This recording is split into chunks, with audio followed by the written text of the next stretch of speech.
Have you ever wondered about the mysterious initiation ceremony of the legendary Knights Templar? Well, today, we're going to take a closer look at this secret ritual and what it means to be a member of the order. In the 12th century, the Order of the Temple, more commonly known as the Knights Templar, was a holy order of warriors founded with the goal of protecting pilgrims on their way to the Holy Land. Over time, they evolved into a ruthless fighting force that became a key part of the Crusades. But before any aspiring warrior could join their ranks, they had to undergo a secretive initiation ceremony that tested their courage, faith, and resolve. We do not know much about the details of the initiation ceremony because it was kept secret from outsiders. However, historians have pieced together a general idea of what it entailed based on accounts from the time period. Let's start at the beginning. If you wanted to join the Templars, you had to first approach the order and make your request known. It was not an easy feat since the Templars were highly selective about who they let in. They were looking for men who were devout Christians, brave, strong, and disciplined, and if you met their standards, you would then be summoned to an initiation ceremony where everything would be put to the test. During the ceremony, you would have been stripped naked and given a white robe to wear. This symbolized a death of your old life and the beginning of a new one as a Templar. You would then have to walk barefoot through a church while everyone was watching.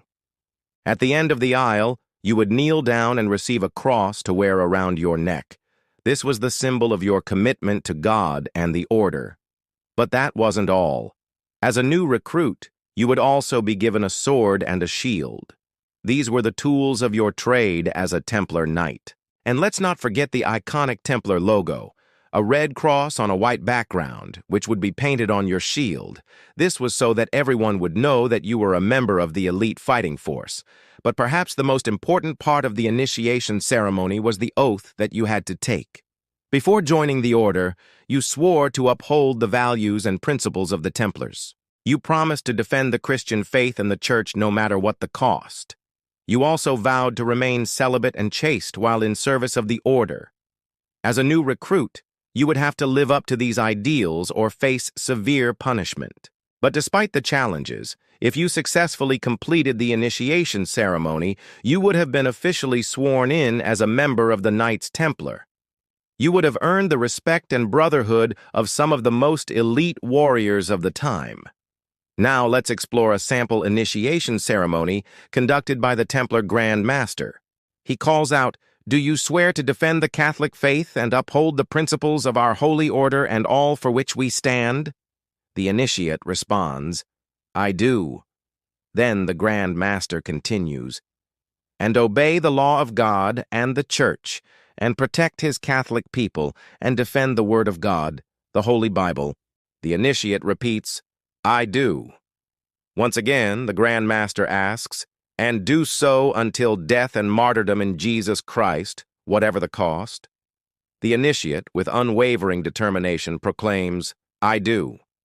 The Grand Master, upon hearing these sacred vows, welcomes the new brother into the fold.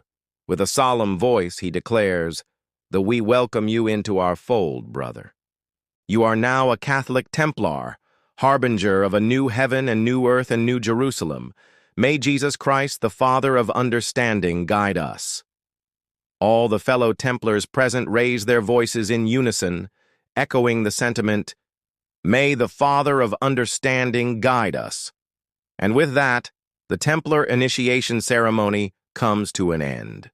So there you have it, a glimpse into the world of the legendary Knights Templar and their mysterious initiation ceremony. These brave warriors were not only fierce fighters, but also deeply religious men who took their vows and obligations seriously. Their initiation ceremony was a rite of passage that tested their strength, faith, and resolve, and those who successfully completed it became part of a brotherhood that was dedicated to serving God and protecting the innocent. Thank you for joining us on this journey through history. If you enjoyed this video, please hit the like button and subscribe for more exciting content. And as always, keep an eye out for new videos coming soon. Until then, stay curious and keep learning.